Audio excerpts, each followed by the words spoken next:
Hello viewers, আমরা আজকে SSC পদার্থবিজ্ঞান বল অধ্যায়ের রাজশাহী বোর্ডে আসা 2025 সালে রাজশাহী বোর্ডে আসা একটি প্রবলেম সলভ করব। প্রবলেমটি হচ্ছে এসি একটি হেলানো তল যে অনুভূমিকের সাথে 15 ডিগ্রি করে হেলানো এবং এসি তলের স্থিতি ঘর্ষণ সহগের মান হচ্ছে 0.25। এমত অবস্থায় যদি এসি তলে কোনো বস্তু রাখা হয় তাহলে সেই বস্তুটা স্থির থাকবে নাকি নিচের দিকে গড়িয়ে পড়বে, এটা হলো আমাদের প্রশ্ন। এই প্রশ্ন আমরা সলভ করব তার আগে এখানে আমি একটু বলে রাখি যে বস্তুটা নিচে পড়বে নাকি আদৌ পড়বে না। এই বিষয়টার জন্য দুইটা বল দায়ী। একটা হচ্ছে নিচের দিকের বল আর একটা হচ্ছে ঘর্ষণ বল, যেটা উপরের দিকে কাজ করবে।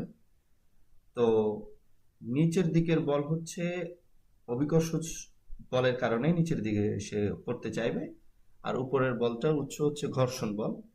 এখন এই দুইটা বলের মধ্যে যেই শক্তিশালী হবে বা যেই বেশি হবে সেই জয় হবে।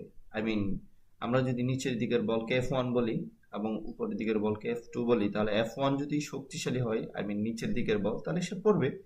আদারওয়াইজ সে যদি F2 কে অতিক্রম করতে না পারে, মানে ঘর্ষণ বলের সমান হলেও চলবে না, সমানের চেয়ে একটু বেশি না হয়, তাহলে সে পড়বে না।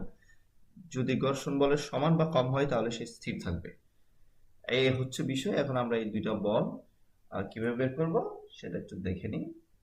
আমাদের এই যে বিষয়টা আমরা বললাম, ধরে নিলাম অভিকর্ষ বলের প্রবল বস্তুটা এসি তলের এই যে নিচের দিকে, এটার অনুভূত বলের মান F1 এবং F1 হেলানো তলের মধ্যে কি পরিমাণ বল অনুভব করে সেটা আমরা পূর্বের ভিডিওতে বলেছি যে সেটা হচ্ছে mg sin থিটা। mg পুরোপুরি হবে না, নিচের দিকে হবে mg sin থিটা। তাহলে আমরা এখানে mg এর মানটা বসাই দিচ্ছি। আমাদের কাছে যে mg এর মানগুলো বসাচ্ছি। m থেকে যাবে অবশ্যই এখানে। তারপরে হচ্ছে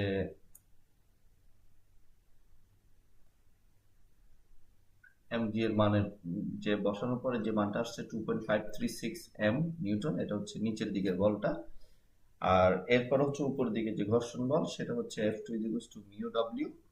এখানে আমরা মিউ বলতে ঘর্ষণ সহগ বোঝাচ্ছি, W হচ্ছে যে সারফেস বা তলের উপরে বস্তুটা আছে সেই তলের উপর লম্ব ভাবে কতটুকু বল ক্রিয়াশীল, সেই বলটা আমরা এখানে W এর জায়গায় লিখবো mg cos থিটা। এখন অনেকে বলতে পারে যে W mg, না, আমরা এর আগের ভিডিওতেই দেখিয়েছিলাম যে যখন একটা তল হেলানো অবস্থায় থাকে তখন ওই তলের উপরে সে পুরোপুরি mg বল ক্রিয়া করতে পারে না, সেটা একটা অংশ ক্রিয়াশীল হয় এবং সেটা হচ্ছে mg cos থিটা।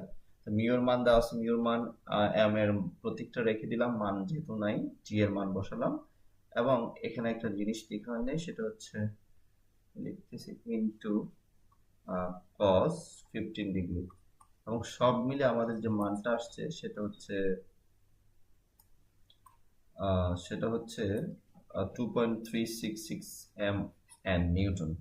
তাহলে আমরা কি দেখতে পাচ্ছি? আমরা দেখতে পাচ্ছি ওয়ান এর মান F1 এর মান বেশি, F1 এর মান বেশি, F2 এর মান কম। নিচের দিকে উন্মুক্ত বলের মান বেশি, উপরের দিকে ঘর্ষণ বলটা কম। অথবা আমরা এখান থেকে সিদ্ধান্ত নিতে পারি বস্তুটা নিচের দিকে গড়িয়ে পড়বে।